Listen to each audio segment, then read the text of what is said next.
আরে আমাকে কারণটা তো বলো অ্যাটলিস্ট।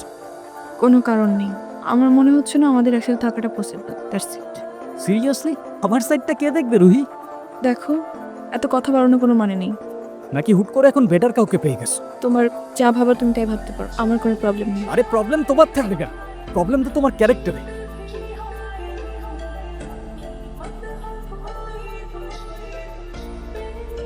রুহি আসলে আমাদের কিছু বলতে দেয়নি। এনগেজমেন্টের কিছুদিন পর আমরা জানতে পারি ওর lung cancer.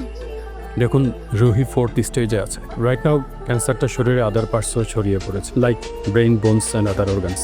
Sorry to say, ওর হাতে আর খুব বেশি একটা সময় নেই। আমাকে মাফ করে দিও রুহি, আমি না বুঝেই তোমাকে অনেক কথা বলে ফেলছি। তুমি আমাকে একটাবার বলতা, তুমি আমাকে এতটুকু এমন কিছু করিস না যাতে তোর জীবনটাই নষ্ট হয়ে যায়। মা, আমি ওকে ভালোবাসি।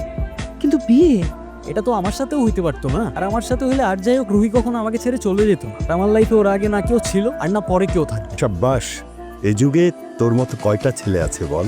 ছেলে হিসাবে তোকে নিয়ে আমি গর্ব করি। আমার কথা রাগ করিস না। রাগ করি নাই। আচ্ছা ঘুমিয়ে পড়,